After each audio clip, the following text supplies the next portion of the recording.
All right, folks, let's talk about ethics and social science research. So, we want to think about ethics whenever we're engaging in research. You guys are going to do that human subject training that is required for anybody who does research with people. And while you might think of that as being like, oh, you're testing drugs on somebody, it includes things like surveys. Okay, so surveys have to be reviewed by um, a like institutional review board. I don't know why this isn't okay. So generally, when we think about ethical concerns, we're thinking about morality, we're thinking about right and wrong. We also want to think about what are the standards and the professional standards of a group that we belong to. And so each of our disciplines would have groups, so like the American Psychological Association, the American Society of Criminologists, the Academy of Criminal Justice Sciences, and they all have ethical and professional standards. When we think about ethics, that could be defined as behavior conforming to the standards of conduct of a group, and generally that's agreed upon by those professionals. Okay? We need to know this general shared conception amongst various social science researchers. So we all follow very similar social science guidelines, whether you're psychology, human services, sociology, criminal justice.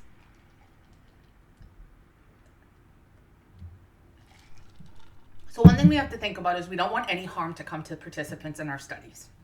Okay, we have to think about what are the possible outcomes, the possible good things that could happen, and we have to balance that against any potential harm. Nobody should be injured physically, mentally, emotionally, socially, psychologically. And we're going to talk about a couple of these studies. The Tuskegee syphilis study, Stanford prison experiment, where harm did come to participants.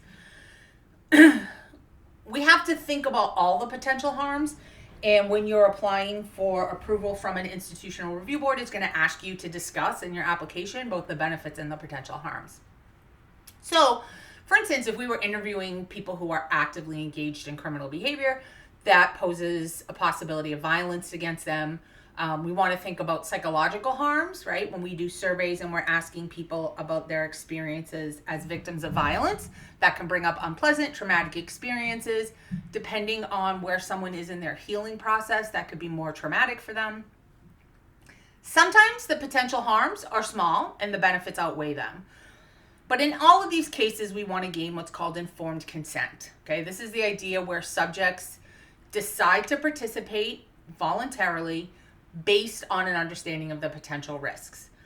So you don't tell them every little detail of your study, but you provide them with the purpose of the study, the potential benefits, the potential harms, and then you would get them to agree to participate. Or they might decline. So research often intrudes into our lives. It's generally asks us to reveal things that aren't known to other people. We want to make sure that anyone who's participating in research is doing so on a voluntary basis. So, for some groups of people, that means extra protections need to be in place for people like prisoners or psych patients or children.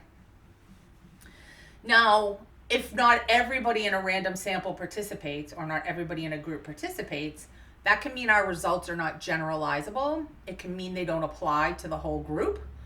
But it is still more important to make sure people are not harmed and that their participation is voluntary.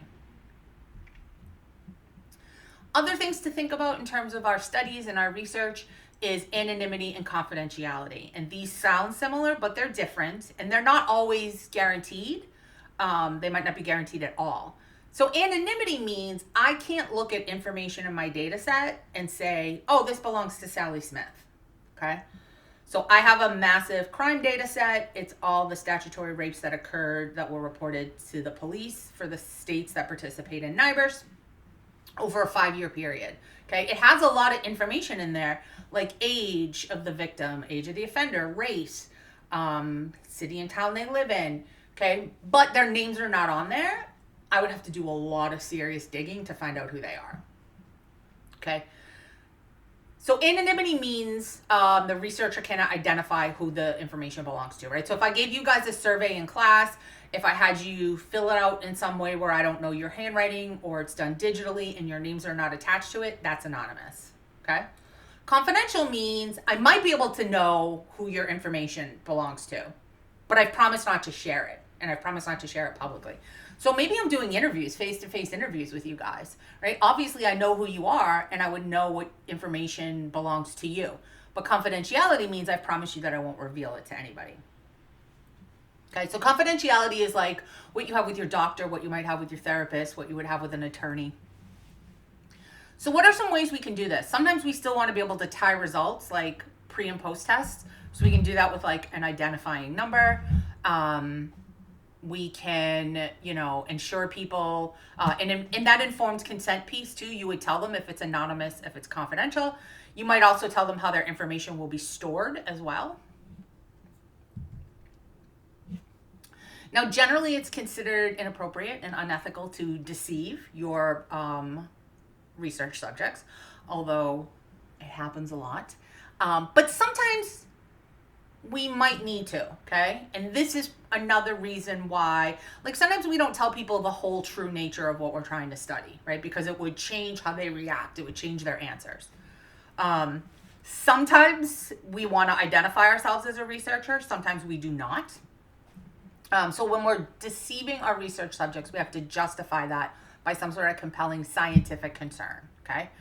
This is also part of why human subject research goes before a board, for them to determine like what, if you've taken all the necessary measures. So Whittam did this study in 1999. They want to know if victims of child abuse were more likely to use drugs later. Now, they didn't tell them that directly, right? Because it could skew people's answers. They said they're doing a study on human development, which is deceptive, but technically not untrue. Okay. So this guy, I just blanked on him. David Lesak did a study at UMass Boston where he interviewed men, and he published this study called The Undetected Rapist. And it's basically information about men who have never been caught for a sexual assault, but described behavior that constitutes a sexual assault. And it's really actually a pretty groundbreaking and interesting study, and maybe we'll look at that in class. He didn't say to people, hey, I'm going to ask you if you're a rapist, right? He didn't even ask people if they were rapists. He asked them specific questions like, hi, have you ever, held somebody down in order to have sex with them? We call those behaviorally specific questions. Lesak said, and actually it was part of a larger study about men's health, which is not a lie.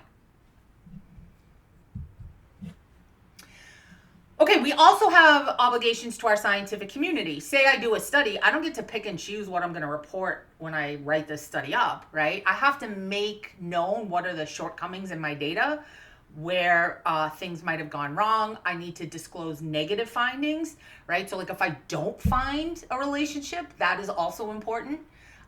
We have to disclose any pitfalls and problems we have.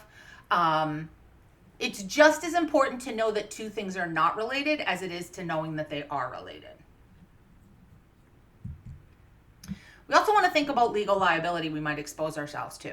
So, what is your role? And if you're observing criminal activity, do you have a duty to report it? If you observe child abuse, do you have a duty to report it?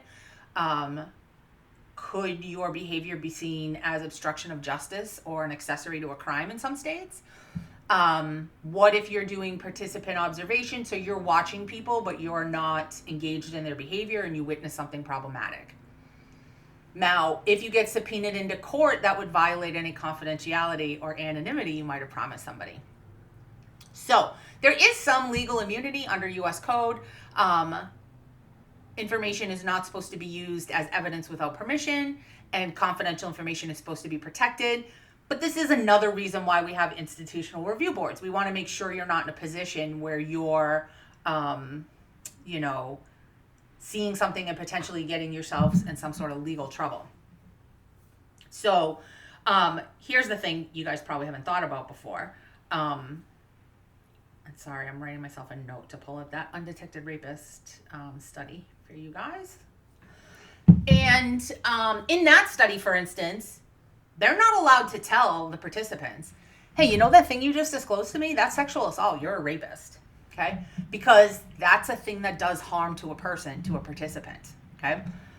They've also promised people confidentiality and anonymity, so they can't report it.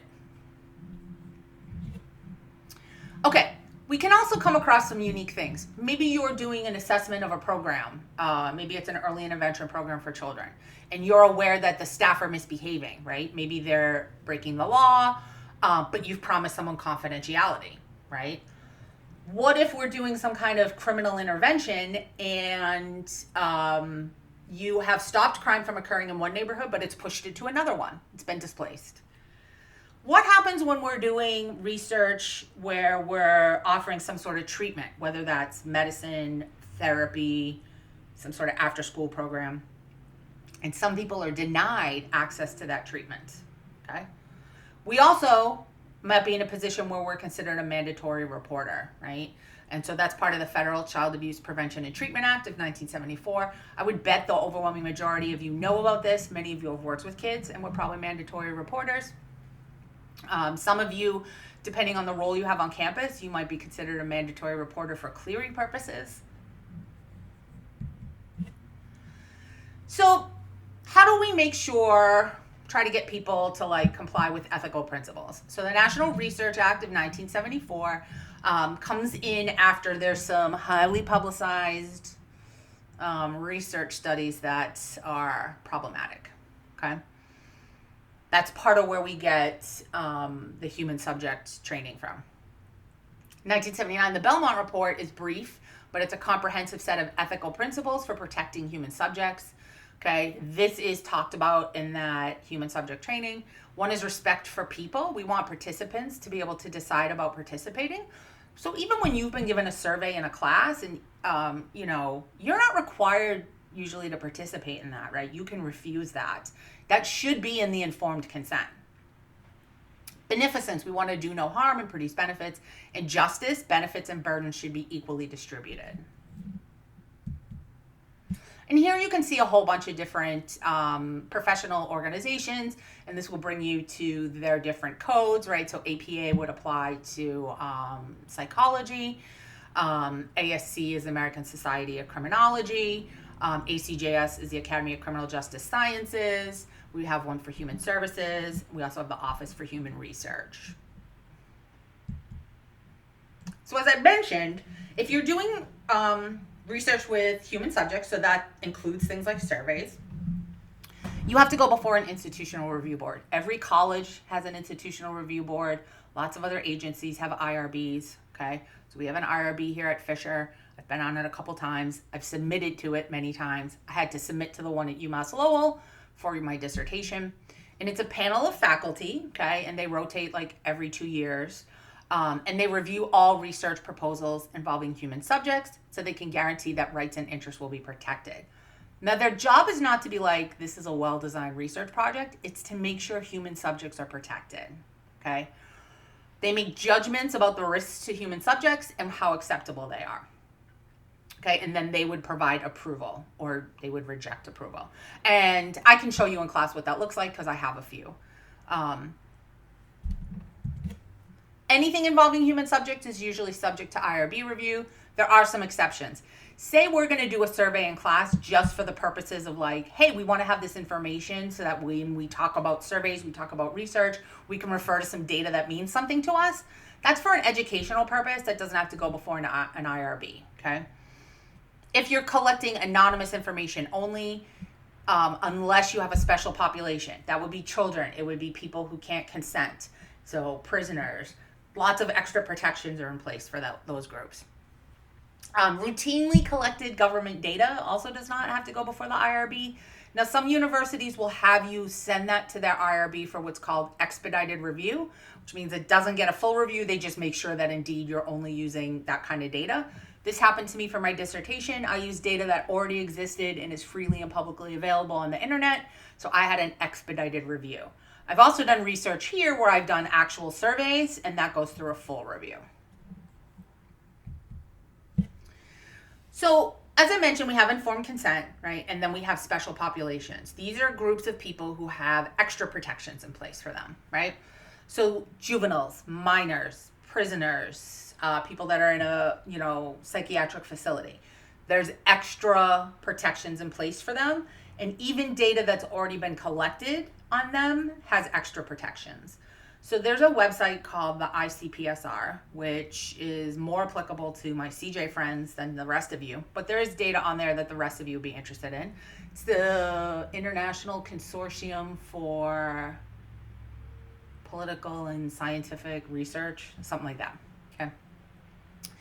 And anybody who has gotten government funding for certain types of research, they have to put their data in there. Okay. Now, some of that data is freely, easily available. You just have to set up an account. You can download it. So all the crime data is on there. You can easily download that. Okay. Some stuff is protected. You have to apply to get access to it. Okay. And that's because those are more protected groups. There's a handful of studies on there that are like super protected. That's not what they're called. That's what I call them. And you actually have to go to Michigan where the data is stored in order to use the data. So you have to apply. You have to get permission. You have to go into a basement to a computer that's not connected to the internet. And then the people at University of Michigan at the ICPSR will decide what calculations you can take out with you. So as I mentioned, some things are exempt from IRB. That just means you don't have to have a full IRB review. And that's usually involving data that's already been collected for some other purpose. So I have data that I collected for my dissertation. If somebody wanted to use that, or I have used it since my dissertation, it does not require an IRB review. Okay, so there's a study that's done by Laud Humphreys called Trouble in the Tea Room. And he studied homosexual activities in public restrooms and parks, okay? So he becomes interested in the lives of the people who are participating. These are people who kind of have like coded signals for hooking up back when like you couldn't be out, for hooking up in parks, okay? And so he volunteered to become a watch queen, right? And he basically wants, kind of to look out and protect for people. But he's using it to study who are the people who are hooking up, okay? He starts collecting personal information about the participants, like their license plates of the cars that are showing up in the park, right? So think for a minute about what kind of ethical issues might come up in this sort of study. And by the way, today you would have to do this study very differently. Now, the Stanford Prison Experiment we are going to talk about in class, and there's a new docuseries that came out where they actually interview some of the participants. Stanford Prison Experiment's pretty famous. A lot of people walk away from it thinking that the point of the study is how power corrupts people, and that's a little bit true, but the study is highly flawed and unethical, which is the bigger learning point from this, okay?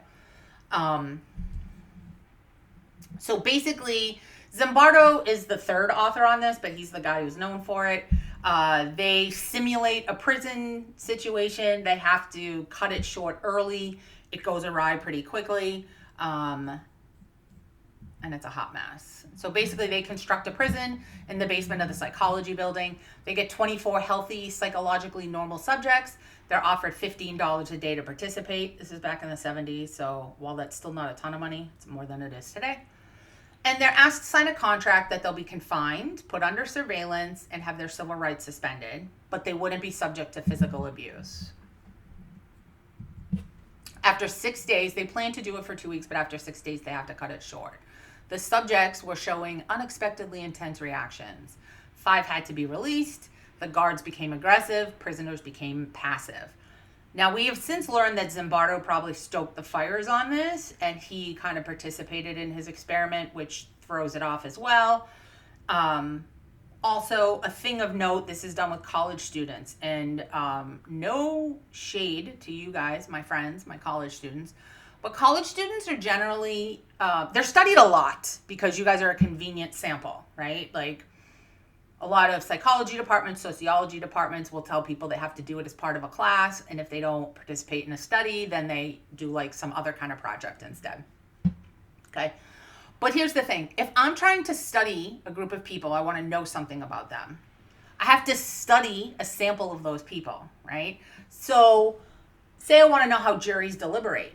Well, sure, I could run an experiment here at the college, right? I have college students readily and easily available to me. However, do you guys reflect what most jurors are like? Probably not. So college students as a sample are really only a good sample if you're studying something about college students. Now, they did get consent in this study from signed contracts, and people who developed signs of acute distress were released early.